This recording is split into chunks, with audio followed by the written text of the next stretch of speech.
500,000 Aussies are taking weight loss medications, and while for people living with obesity, it has proved to reduce the risk of chronic disease such as heart disease and type 2 diabetes, experts are warning about the long-term implications of the drugs. Yeah, among the side effects are declining muscle mass and an alarming deficiency in a range of nutrients essential for good health. So what can you do to keep your health on track while taking these medications? Well, to tell us more, we welcome back dietitian and CEO of Foodwatch, Gemma O'Hanlon. Morning to you. Hi, Gemma. Explain to us, what are these fat loss medications first? So these medications simply mimic a normal pathway that our body has. So our body produces a hormone called GLP-1. So what that does is when we eat food, it helps to regulate our appetite, manage our blood sugar levels, keep us fuller for longer.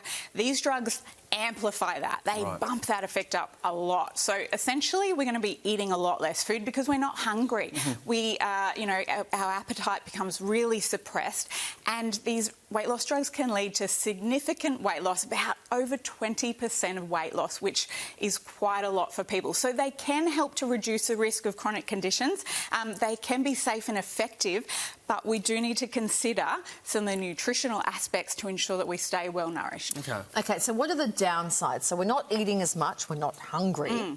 Therefore, we're not getting the nutrients. What are the downsides? Yeah, so the biggest downside, so weight loss is one outcome, but what is the quality of the weight loss? So how much lean muscle mass are we actually losing when we're taking these drugs? And it can be between 20 and 40% of the weight loss can be that lean muscle mass. That can impact our metabolic rate, it can impact our mobility and strength, it can increase our risk of a fall or fracture later in life, and overall it can lead to malnutrition. So we don't want to just affect the fat? Can't it just... No, it can't. Generally, people lose a lot of muscle mass on these. So you sort of become like a bit skinny, fat kind of thing? It's just that...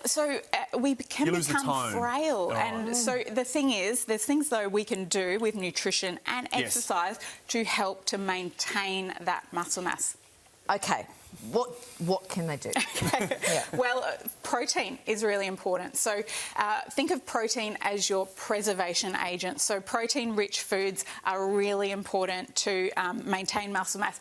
And also, 2 to 3 times a week of resistance training is really important to combine with that protein. We need even more protein. So when we are eating less, right, the small meals need to be more frequent, about 6 times a day, small frequent meals, because we don't feel like much. And protein, prioritise the protein. Protein dense. First on the plate. For example. So even a smoothie is great. So smoothie ticks the box for protein. You might make it with milk, some milk powder, even a piece of fruit thrown in there. Protein powder? Exactly. Boosts the protein and hydration as well. Cottage cheese is fantastic, good source of protein. Fish, meat, fish, chicken, eggs, excellent source of protein, Greek yogurt, and even, for vegetarians, tofu. There's 20 grams of protein in a serve of this. So you're not hungry, but if you are hungry, have some tofu. Have some cottage cheese. Okay. Doesn't that sound sad? If you're hungry, have some tofu. If you're not hungry, maybe you're just grabbing a piece of toast, and that's not enough. So maybe you have some scrambled eggs on toast, and then you're getting more protein. Gem, dehydration as well, that'd be an issue. That'd be an easy one to fix. Well, so interestingly, when we're on these drugs, so our foods and our fluids stay in our body for longer. Digestion is slowed, gastric emptying is slowed. So we don't really feel like drinking fluids either that much. So dehydration is actually quite common. So 8 to 10 cups of fluids a day.